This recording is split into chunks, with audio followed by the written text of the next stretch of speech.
Princess Celestia, the Changeling Queen, Chapter 10, Part 2. Alternia nodded sagely. What she did know is that the elements of harmony are parts of the original Rainbow of Light imbued into 6 gems found by Clover the Clever, Smart Cookie, and Private Pansy through the guidance of Celestia and Luna's mother. Wait, Celestia and Luna's mother? Whispered Twilight. Alternia gazed into the darkness with narrowed eyes. Faust, the creator of Equestria and of this world. As she whispered the name, the air in the cave seemed to reverberate, like a great storm was approaching. Twilight and Alternia froze for a moment, their eyes fearfully darting around the cavern, looking for the source. There's a reason I prefer not to speak her name out loud, rasped Alternia, her eyes still twisting to scan for the source of the sound. Twilight quickly nodded her agreement. So, how do the elements choose their wielders? Alternia's eyebrows furrowed slightly. Unfortunately, Twilight, I really can't answer that question. According to what Celestia knew, the elements can only be wielded by those, or one, who exemplified their virtues. Celestia bore the elements of kindness, magic, and loyalty. Luna bore the elements of laughter, generosity, and honesty. Then why was Celestia able to wield all 6 elements against Nightmare Moon? Interrupted Twilight. The changeling's tail swished from side to side as she placed her hoof to her chin. I can only hazard a guess. Celestia's decision to use the elements against Nightmare Moon was a desperate one, forced upon her due to her imminent defeat. She was standing on her last legs, and to save Equestria, she... Alternia's eyes widened for a moment, and she winced. Twilight leaned forward, concerned at her teacher's pained expression. Get out! Get out! Alternia whispered. Princess? Called Twilight. Alternia's only response was to moan and clamp both of her hooves to her ears as if she was trying to block out some sound, but the cave was silent. Get out of my head! Alternia whimpered as she began to shake as if she was cold, yet the air was warm and musky. Alternia? Yelled Twilight. As soon as she raised her voice, Alternia blinked and she slowly raised herself up. I'm alright, Twilight. It was just another episode. Twilight blinked uncomprehendingly, her face fraught with worry.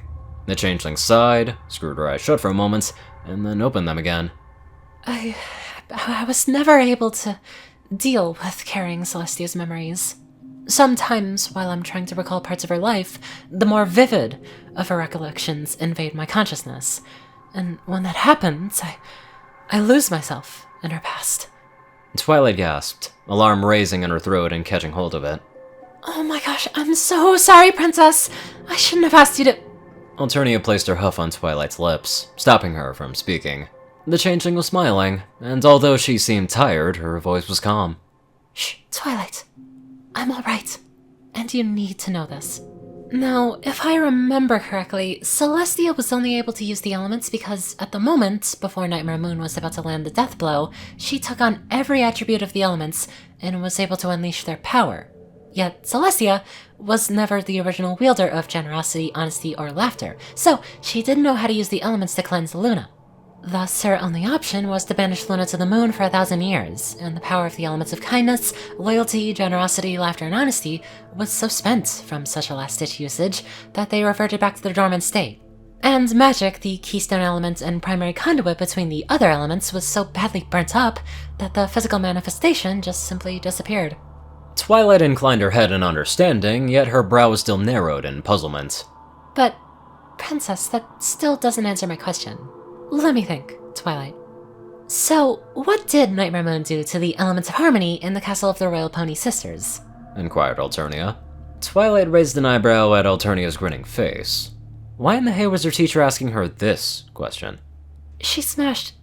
Twilight's eyes expanded over her face and sparkled, exactly like the moment of her epiphany 2 years ago. She smashed the elements of harmony, but the spirits of the elements of harmony were right there, within you and your friends, said Alternia, tapping Twilight's chest right where her heart was. Although their physical bodies were destroyed, the spirits of the elements lived.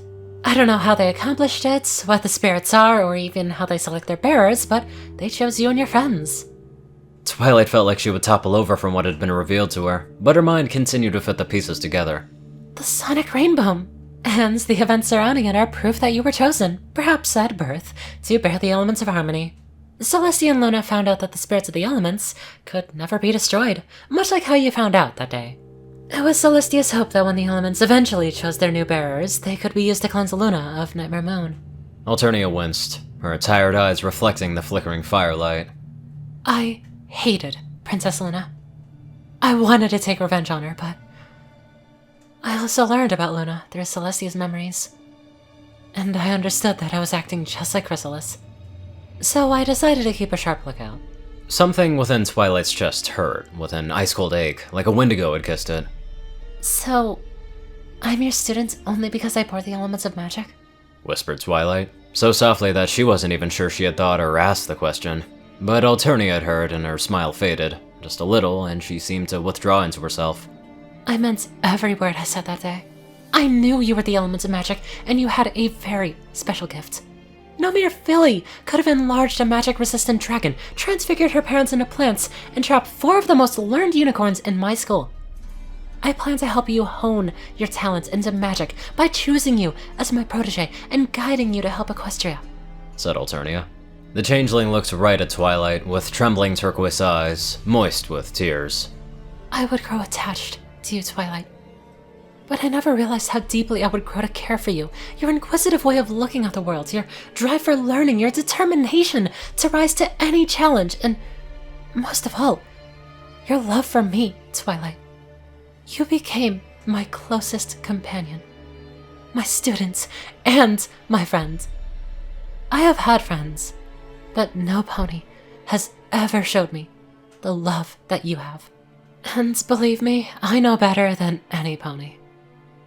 Twilight opened her mouth to speak, but her throat refused to even croak. Tears were in her eyes, tears of relief. It was like the pressure, the hesitation, the fear in Twilight that her teacher had lied to her about, her love, had just vanished. Twilight's heart felt so light that if a wind blew, she'd be carried away. Then a stray thought, an innocent, inquisitive thought, floated through her mind, and Twilight raised an eyebrow.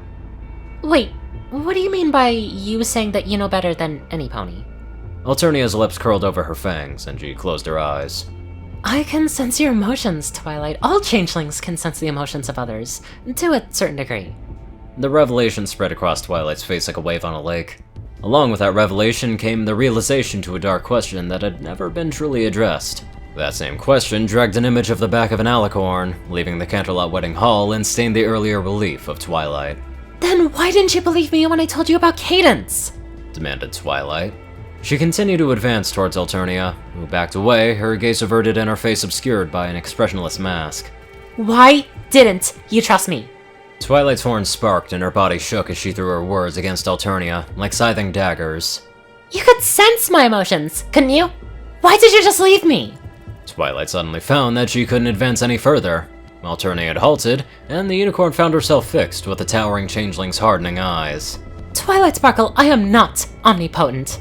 I cannot read your minds, and emotions do not tell me the truth, just how you felt at the time. I felt anger, distrust, and hate as you accused my niece. These negative emotions surprised me, yet what truly shocked me was your happiness when you humiliated Cadence at the wedding rehearsal. Your happiness was vile, vindictive. It was exactly the same emotion my sister had when she struck me down in battle 1,000 years ago. The words hit Twilight like Applejack had bucked her in the gut. Twilight's lungs simply emptied of air. Worst of all, she knew Alternia was right. She had been glad to humiliate Cadence during the wedding rehearsal. Her mind had been crying, Yes! when her former foal-sitter had been running off, sobbing. Yet the empty void in Twilight's chest soon filled with the flames of anger, and she unleashed it like a cannon against her teacher. But didn't you say that you loved me? Twilight screamed. Alternia froze and staggered. It was like Twilight had dealt a death blow to Alternia. The changeling swayed like a tree struck with an axe, and almost looked like she would fall to the ground. But she stood, her head bowed. I do. And I am so sorry for leaving you in the hall, Twilight. I should have trusted you. I should have always told you everything, but I let my past cloud my view of the present, and because of that, I almost lost the future. I almost lost what we had between us. I was so afraid that you would never forgive me, your foolish teacher, and... I'm sorry. Alternia sat on the ground, and fell silent, her eyes wandering over the packed earth beneath their hooves. Twilight hadn't made a sound since her last question. Her cheeks were damp and her throat was hoarse. She wasn't really sure what she felt. Her head was so jumbled, so disorganized, and so tired. Once again, Twilight could understand the way Alternia had reacted, but Twilight couldn't fully suppress the fury that she felt at her mentor. But even so, Twilight knew one thing that she wanted of Alternia. She didn't want their friendship to end. Alternia. Whispered Twilight. Yes, Twilight. Rasped Alternia, haltingly. Twilight glared at Alternia, her eyes burning hotly. I'm still mad at you. I know I approached things the wrong way at the wedding, but I'm angry that you didn't trust me. Not only that, you deceived me. You've kept things from me. I'm not sure if I could fully forgive you for that. Twilight's expression softened, and the changeling's eyes widened at the small tentative smile on her student's lips. But you've always loved me. Even if you've made mistakes, I know that, and I will always love you. Thus, if you wouldn't mind, I would like you to continue teaching me. Alternia smiled. A smile so bright, so full of happiness that Twilight couldn't help but smile with her. But you have to promise me one thing, said Twilight, her brow stitched to a reproving frown. The changeling bit her lip. It was as if she was expecting something terrible to come out of her student's mouth. But then Alternia pulled herself up resolutely and met Twilight's questioning gaze. Anything for you, my faithful student. Twilight grinned, and Alternia raised an eyebrow at the hint of mischief in that grin. You must promise that our relationship will never just be of teacher and student. That we'll never lie to one another and always have each other's back. That we'll cheer each other up when we're down and treat each other with compassion and forgiveness. Finally, we must always be willing to give anything up to one another. Alternia blinked, and then chuckled as she realized what Twilight was saying. I promise that we will always be friends, my faithful student, swore the changeling. The two smiled and spoke together, a pair of voices intertwined as one. Cross my heart and hope to fly, stick a cupcake in my eye, said the changeling and unicorn as they mimed the actions of the promise. As the pair stuck their hooves towards their eyes, they both forgot to close their eyelids. Ow! Yelled Twilight and Alternia. The duo rapidly blinked their eyes and stared at each other before bursting into a fit of giggles. The changeling's raspy laugh merged with the unicorn's more melodious laugh and filled the hall with echoes. So, in a cave hidden from the sun, where changelings once pledged their allegiance to changeling queens, another changeling queen and her young unicorn protege made their vow. They forged promise that would never be broken, and remade a friendship that would last forever. I apologize about the snowblower that you probably heard in the background. I have no power against that. All I can do is a noise reduction, and that's about it. There's probably something else out there, but I have no idea what it is or where to get it. Anyways, let's get on to our peer donators. Top donators Dash of Evergreen, Peter Coulthard, J Tinman, Darkside, and Ponyman. Courier Cruci, Strix, Zar630, Narwhals, TacoCat598, Raiden, Dospo, Delta Omega, RuneScythe9852, Hunter Norman, Austin Roland, Lightning Blitz, Rhyny Dragonwolf, Secret Moon, Tal Rasha, The Toilet Snake, Sword Brethren Mordred, Ron and Wandering, Enderai63, Random Person Man Guy, Easy, Jack Cadge, Skyochia, Leslie Prickett, Jordan Peterson, Crimson Kitten A9, Lightskin, Starlight Glimmer, Squiddy Boy, David E. Sanchez, Soul Dragon, Gaggy, Trey, Shadow Drake, Joe Piercy, Alex F, Rainbow Dash, Teal'ca Anderson, TV Killer, John Becker, Leon Reynolds, Raven Speedster, Zach Rakau, Mystery CU, Edgar Garcia, One Kingdom 1, Nista Rusan, Vazuri, Dyslexic Character Sheets, Just a Random Boy, Hudrock Plunkart, A Crazy Person, Ponyman365, and Daniel Beck. Thank you all so much for watching this video, live life to the fullest, and consider yourself very lucky if you don't end off every sentence with a click from your nose or your mouth, cause it sucks so bad for recording.